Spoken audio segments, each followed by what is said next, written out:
नमस्कार मित्रांनो, स्वागत आहे तुमचं आजच्या आपल्या कोंड्याच्या ब्लॉग मध्ये. तर आपण चाललेलो आहे आज गाडी बघायला. नवीन गाडी घेतोय म्हणजे विचार केला फोर व्हीलर तर चाललोय बघायला. बघूया, प्रफुल पण आलाय तर त्याच्याबरोबर जाऊन गाडी बिडी बघून येतो, प्राईस काढतो. टाटाच्या शोरूमला चाललोय. तर ब्लॉग लास्ट पर्यंत बघा. ब्लॉग आवडल्यास लाईक शेअर सबस्क्राईब नक्की करा.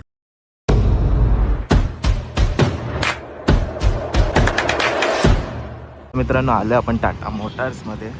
एक तर ही गाडी बघणार आहे, हे बघा ही. आणि अजून बघू 2-3 गाड्या बघूया, पुढच्या दिसतो चांगला. चष्मा कसा वाटतोय कमेंट करून नक्की सांगा. आणि हिचा फक्त हे दाखवतात लुक अल्ट्रोज, कारण टेस्ट ड्राईव्हला यांच्याकडे गाड्या नाहीत, तर फक्त ही आतून दाखवतात कशी काय ती. आतून कॉकपिट व्ह्यू आहे यांचा. हा टॉप मॉडेल आहे, मॅन्युअल आहे, बट आपल्याला ऑटोमॅटिक बघायची. वर सनरूफ नसणार, सनरूफ पण दिली. अजून काय काय फीचर्स दाखवत ते मला. असला डिस्प्ले इथं बघा. सेंटरला सेंटरला आहे. कम्फर्टेबल तर आहे पूर्ण. बघा, आईच्या आवडीची गाडी बघा. ती बघितली गाडी, भारी आहे, कम्फर्टेबल आहे. बघूया, प्लॅनिंग करूया. आणि ही ताईच्या आवडीची गाडी. हे बघा मित्रांनो, कोटेशन दिले. हे बघा, तो घेतोय, बुक करतोय 2 महिन्यात लवकरच. ही बघा ही.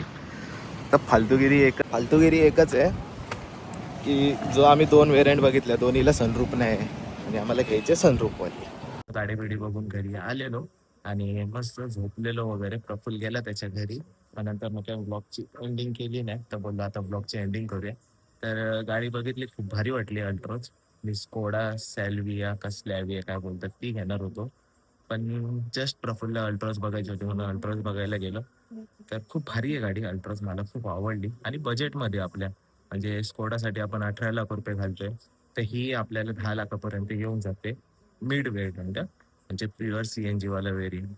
तर मी विचार करतोय आता आपण स्कोडा सोडून याच्यात अल्ट्रोजमध्येच घुसायचं आहे, टाटा अल्ट्रोजला.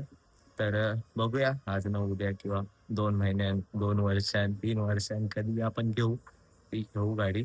पण अल्ट्रोजच घेणार, कारण मी बसलो पण आहे गाडीमध्ये. कम्फर्टेबल आहे, खूप कम्फर्टेबल आहे, म्हणजे माझ्यासाठी तर एकदम कम्फर्टेबल आहे. आणि ऑल ओव्हर ब्लॉग आपला आजचा इथपर्यंतच होता. ब्लॉग कसा वाटले कमेंट करून नक्की सांगा. आणि नवीन चष्मा बनवला तो पण कसा वाटतो हे पण कमेंट करून सांगा. तर भेटूया पुढच्या ब्लॉगमध्ये. तोपर्यंत काळजी घ्या.